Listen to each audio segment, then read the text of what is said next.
A reading from the Gospel of Matthew, chapter 22, beginning at the first verse. Jesus spoke to them again in parables, saying, "The kingdom of heaven is like a king who prepared a wedding banquet for his son. He sent his servants to those who had been invited to the banquet to tell them to come, but they refused to come. Then he sent some more servants and said, 'Tell those who have been invited that I have prepared my dinner. My oxen and fattened cattle have been butchered, and everything is ready. Come to the wedding banquet.' But they paid no attention and went off, one to his field, another to his business. The rest seized his servants, mistreated them, and killed them. The king was enraged. He sent his army and destroyed those murderers and burned their city. Then he said to his servants, 'The wedding banquet is ready, but those I invited did not deserve to come. So go to the street corners and invite to the banquet anyone you find.' So the servants went out into the streets and gathered all the people they could find, the bad as well as the good, and the wedding hall was filled with guests.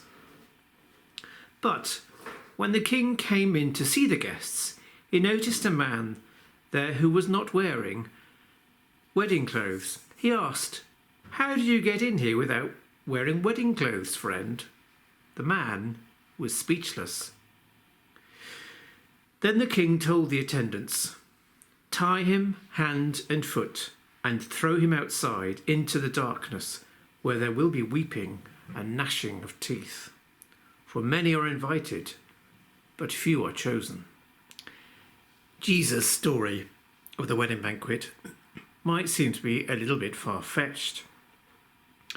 After all, who would be so crazy as to turn down an invitation to a royal wedding? But then people can be very foolish.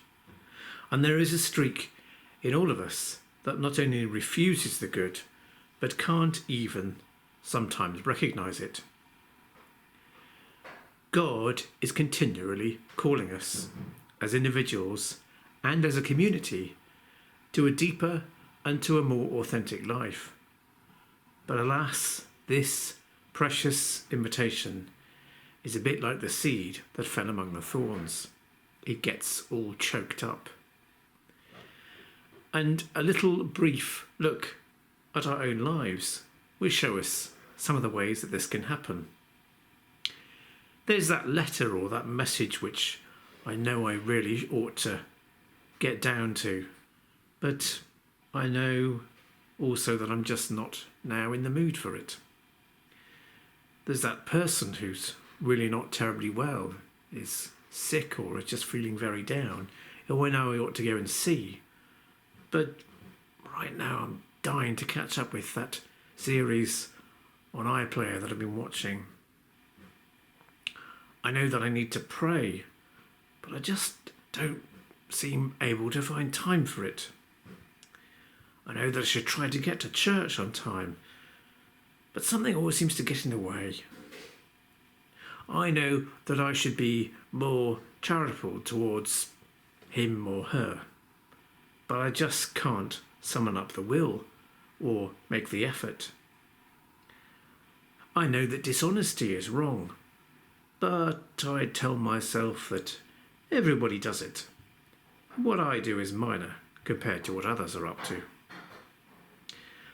I know that I don't do my job as well as I should, but why should I break my back when others aren't pulling their weight at all?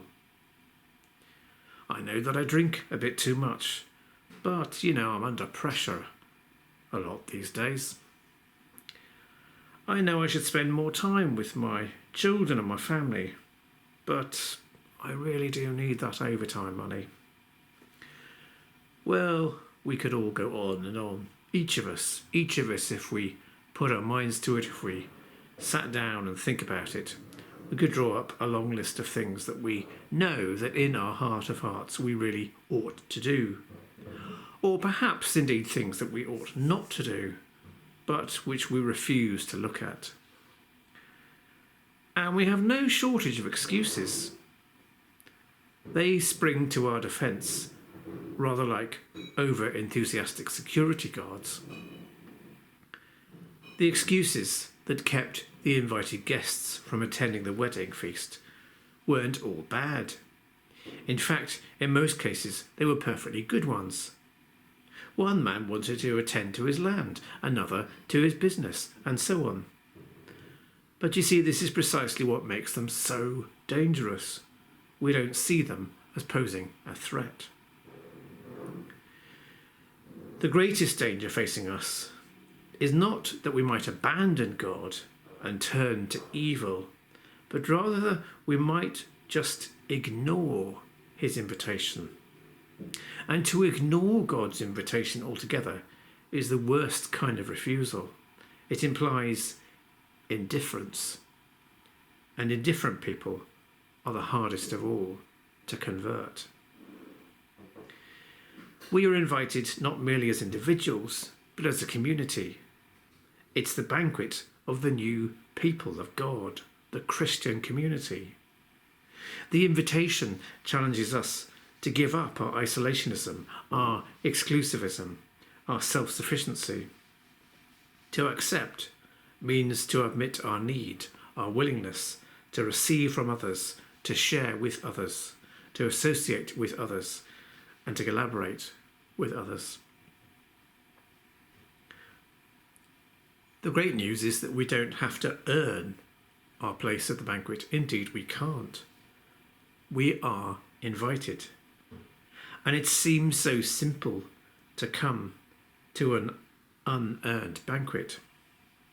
However, for us who are class-conscious people, that can be very, very difficult.